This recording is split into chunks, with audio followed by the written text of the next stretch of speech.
Hai, Assalamualaikum warahmatullahi wabarakatuh. Saya Nur Erika Sofia binti Kamarul Hisham dari Unit Pendidikan Khas 2. Melalui video ini, saya ingin berkongsi tentang salah satu masalah pembelajaran, iaitu penyakit ADHD. Apakah itu penyakit ADHD? ADHD merupakan singkatan daripada satu perkataan, iaitu Attention Deficit Hyperactive Disorder. Ialah suatu keadaan di mana seseorang itu sukar memusatkan perhatian, mempunyai masalah kecil pada otak, mempunyai kerosakan kecil pada otak dan terlalu banyak bergerak dan aktif. ADHD is a condition that makes it difficult for someone to concentrate and control their behaviour. It can also be characterised by hyperactivity and impulsiveness. These kinds of behaviour can also be a normal part of growing up. It's really only when it becomes disruptive to day-to-day life that it is diagnosed as ADHD. There is still debate about what causes it. We do know it is more common in boys and often arises in early childhood. Many people with ADHD have it their whole lives, but symptoms can be managed. Family support and education is important. Psychological treatment is an option. Some medications are available too. A person with ADHD needs support and understanding from friends and family. Antara punca pertama penyakit ADHD ialah faktor genetik atau lebih dikenali sebagai baka melalui pewarisan. Gen-gen tertentu yang diwariskan daripada ibu bapa dapat mempengaruhi perkembangan otak, fungsi saraf dan keterampilan kognitif kanak-kanak. Menurut Institut Penyelidikan Genom Manusia Kebangsaan, terdapat sekurang-kurangnya 1/3 daripada semua bapa yang mempunyai penyakit ADHD ketika mereka masih muda mempunyai anak ADHD. Dalam kajian yang dilakukan oleh mereka melalui temu bual terhadap 59 pasangan yang mempunyai anak hyperaktif dan 41 pasangan yang mempunyai anak yang bertingkah laku tidak terkawal, mendapati wujud masalah perilaku sosial yang negatif dalam kalangan ibu bapa yang mempunyai anak hyperaktif. Dan mereka sendiri juga menyedari bahawa mereka juga berkelakuan seperti anak mereka ketika mereka masih muda. Di samping itu, kebanyakan kembar yang sama mempunyai kemungkinan yang lebih besar untuk didiagnosis dengan ADHD kerana berkongsi gen yang sama. Gangguan neurodevelopmental. Gangguan neurodevelopmental seperti ADHD dikaitkan dengan keabnormalan dalam perkembangan otak yang berkaitan dengan faktor genetik. Variasi dalam ekspresi genetik semasa tempoh perkembangan otak boleh mengakibatkan perbezaan struktur dan fungsi otak yang boleh menjejaskan keupayaan pembelajaran. Menurut penemuan dalam jurnal saintifik, digambarkan mereka yang mempunyai ADHD mempunyai saiz bahan kelabu yang lebih kecil yang bertanggungjawab untuk kawalan otak dan aktiviti diri. Selain itu, ketidakseimbangan neurotransmitter. Hormon dopamin yang berlebihan juga boleh menjejaskan aktiviti impuls. Oleh itu, individu yang dikaitkan dengan penyakit ADHD tidak dapat mengawal tingkah laku mereka. Seterusnya, punca yang kedua ialah faktor persekitaran. Faktor persekitaran merujuk kepada keadaan semasa proses perkembangan kanak-kanak tersebut. Kanak-kanak biasanya akan mula cepat terpengaruh ketika mereka berusia 2 tahun, iaitu mereka mula berjalan dengan lajunya. Dan pengaruh yang mula diterima oleh mereka ialah melalui adik-beradik seperti abang atau kakak yang hampir menyamai umur mereka. Apabila mereka telah bersekolah, mereka akan mula meniru gaya rakan sekelas, jiran, saudara mara ataupun pelakon dan penyanyi yang dilihat oleh mereka melalui rancangan televisyen. Mereka akan meniru gaya yang dilihat tanpa memikirkan sama ada perbuatan itu betul atau salah. Oleh itu, ketika inilah peranan ibu bapa amat penting dalam membentuk sahsiah atau membimbing mereka ke arah yang betul. Kerana bagi pengidap gejala ADHD, mereka selalunya tidak sedar perbuatan mereka itu salah.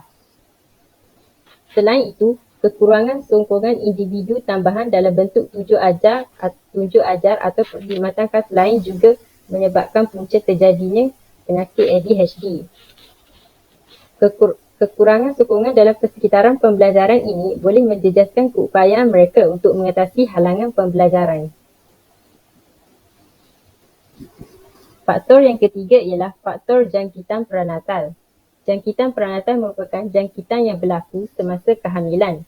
Jangkitan yang berlaku semasa kehamilan boleh disebarkan daripada ibu kepada janin dan boleh menyebabkan komplikasi pada otak dan sistem saraf janin yang sedang berkembang. Sebagai contohnya, ibu yang mengandung tidak seharusnya mengambil rokok. Hal ini kerana karbon monoksida yang disejuk daripada asap rokok akan meningkatkan paras karbon dalam hemoglobin. Seperti yang kita tahu, karbon monoksida lebih cenderung untuk bergabung dengan hemoglobin membentuk karboksi hemoglobin dan mengurangkan pengikatan oksigen dengan hemoglobin. Hal ini menyebabkan pengangkutan oksigen dalam badan berkurang dan janin akan kekurangan oksigen. Apabila janin kekurangan oksigen, ia boleh menjejaskan perkembangan otak kanak-kanak tersebut.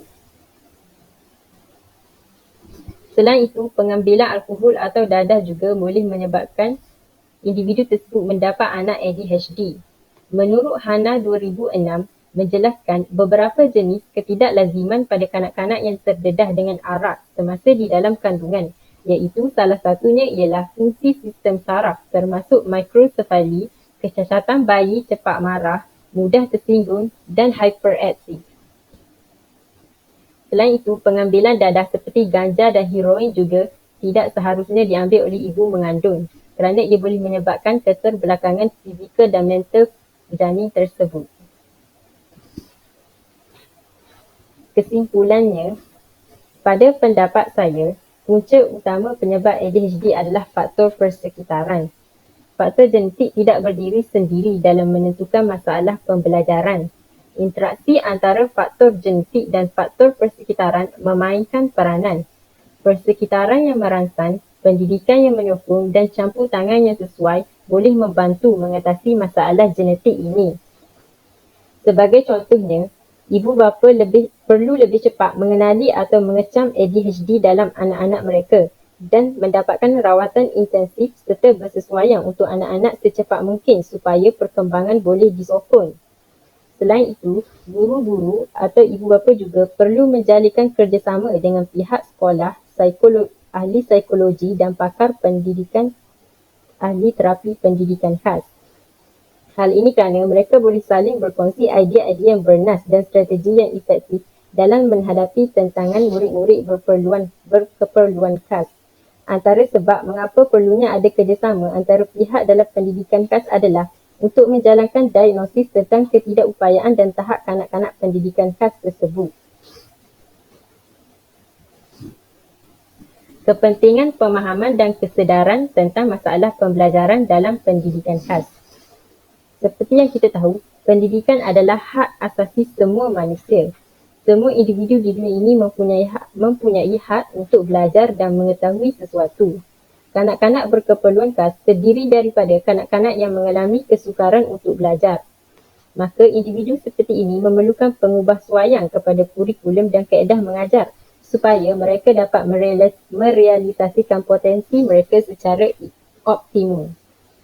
Selain itu, terdapat pelbagai jenis ketidakupayaan dalam masalah pembelajaran seperti autism, disleksia dan sindrom Down.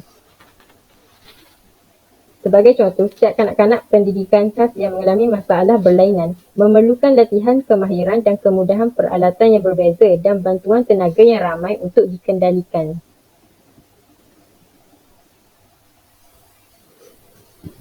Di akhir pembelajaran, marilah kita sama-sama menjawab soalan kuis.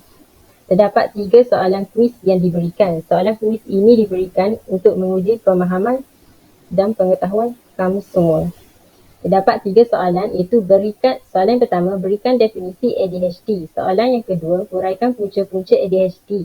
Dan soalan ketiga ialah kemukakan ciri-ciri ADHD. Sekian, terima kasih.